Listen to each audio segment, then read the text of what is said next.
viršininko pirštai drebėjo. Užkandus tesugrabaliojo po sudžiūvusi sausainį.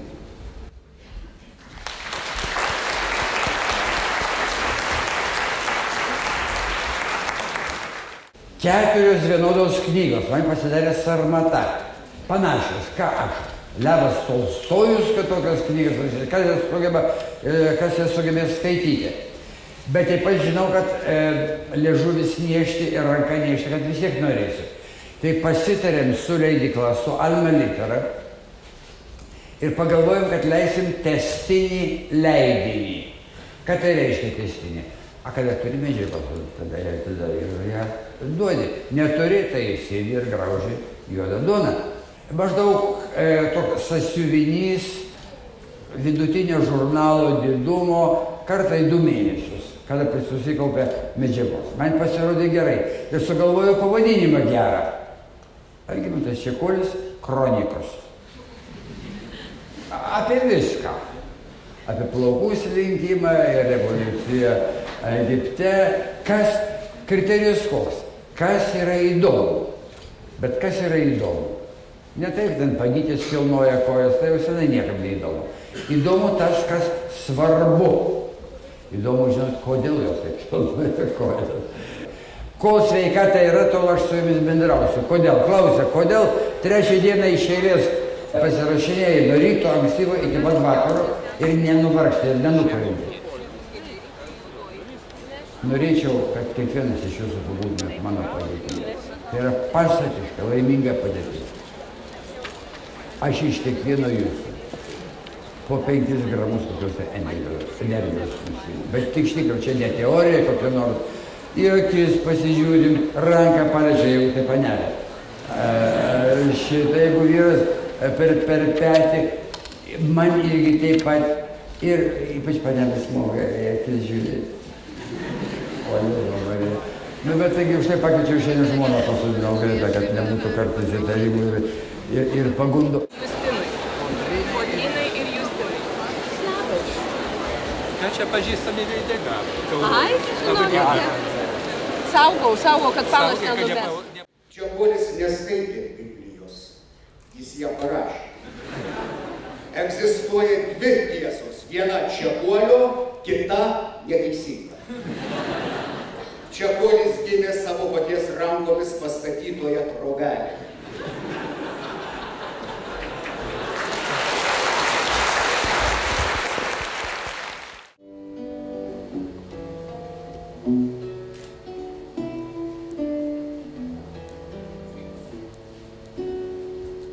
Praeina vaidmenis, praeina ir pareina.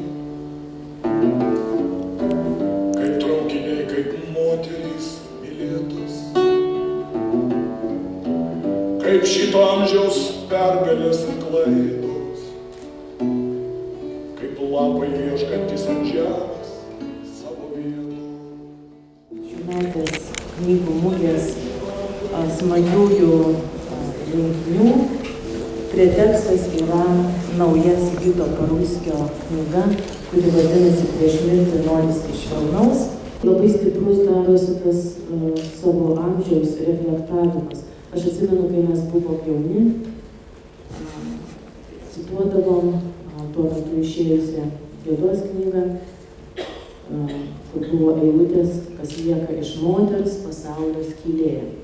Gražios eilutės ir jos ten labai vietoje. Ten pradžia buvo pabarškinkim kaulus senoji kalėjai. Bet nėra refleksijos, o kasgi lieka iš senstančio vyro. Tai Sigitas tą senstantį vyrą iš tikrųjų... Kamštukas? Irgi neblogai, tik labai freudiška. Nu, kaip bet. Ką dar norėjau pasakyti, man labai sekėsi šią knygą rašant, toks sąlyginis pasakymas šią knygą rašant, nes daugiau ir mažiau aš rašau tekstus ir neįtin galvodamas, kad čia rašau kažkokią specialią knygą. Bet aš nemažai važinėjau, pagyvenau užsienyje, kas man tokiam, kaip čia pasakius, urviniam žmogui buvo gana didelis šokas kultūrinis ir socialinis ir kitoks. Aš gerų žmonių, gerų draugų dėka, kuriems niekad nesugebu normaliai padėkoti. Ačiū jums, draugai, jeigu jūs mane girdite, jeigu negirdite. Tai vis tiek ačiū. Kažkaip man teko pavažinėti ir su lietuviškom knygom, kuris ten nužudė kažkas, nežinau. Krizė. Politikai ar krizė, nors tai tas pats turbūt. Nes krizė tai bankininkai ir politikai lygų krizė, ar ne?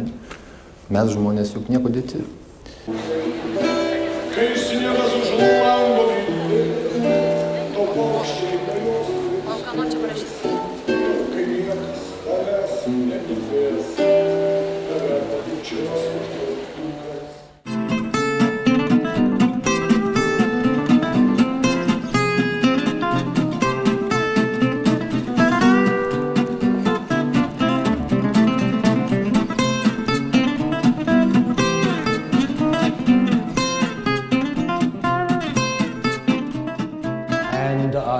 Šiaip tai rašymas, kūryba, tai buvo tas dalykas, kurį aš visada norėjau išbandyti. Nuo jaunystės išbandžiau daug rašymo. Ir poezijos šiek tiek buvo ir trumpų apsakymų. Šiaip nieko ten ypatingo iš tų mano ankstyvųjų rašinių, bet man nesvarbu, ar patinka, ar gerai, ar ne, man tiesiog patiko tai daryti, patiko rašyti. For example, Pavyzdžiui, Kendiai yra vienas personažas labai neigiamas, labai bjaurus, toks piktadarys. and because I have known people like that. Tai štai, tarkim, kuriant tokį personažą, tu vis tiek prisimeni kažkokį kada nors pažintą ar žinotą tavo atžvilgių piktą žmogų ir tu tiesiog, kurdamas tą personažą, jo pasinaudoji, jo mimikom, jo veiksmais, įsivaizduoji, kaip jisai galėtų padaryti. Tai vat šituo atveju, aišku, galima pasakyti, kad yra remiamasi kažkuo tikru.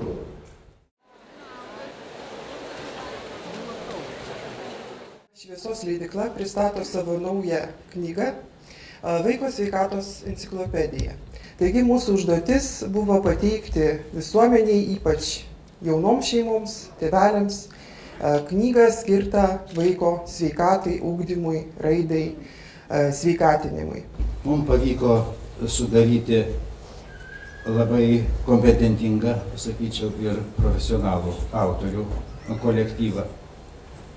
Ir manyčiau, kad pateikta medžiaga, jinai išvengia tokių dviejų kraštutinumų. Tai iš vienos pusės suprimityvinimo dalyko, iš kitos pusės per didelio moksliškumo. Vienas iš tikslų, turbūt, aš manau, kuris buvo keliamas ir buvo įvykdytas su kaupu, tai yra specialistų pateikia informaciją tėvams, būsimai mamai ir ypatingai mane kaip gydytoja džiugina vaiko psichologijos skyrelis. Labadiena, mano vardas Andrėjus, aš esu Maskvos instituto, Maskvos autoredukcijos instituto dėstytojas ir atvažiavau pas jūs pristatyti lietuvių kalbos knygą, antrą knygą, kuri jau išėjo. Čia Mirza Karimo Zanakulučio Narbekovo knyga. Kas šiaip yra institutas ir kas šiaip yra knyga? Jeigu tai paprastai pavadinti, čia institutas žmogaus atstatymo institutas. Jeigu žmogus nežino, kam jam reikia šitą sveikatą, jis niekada nebus sveikas. Sveikata čia tik priemonė tikslo pasiekimo. Ir pinigai. Pinigai irgi yra čia tik tikslo pasiekimo.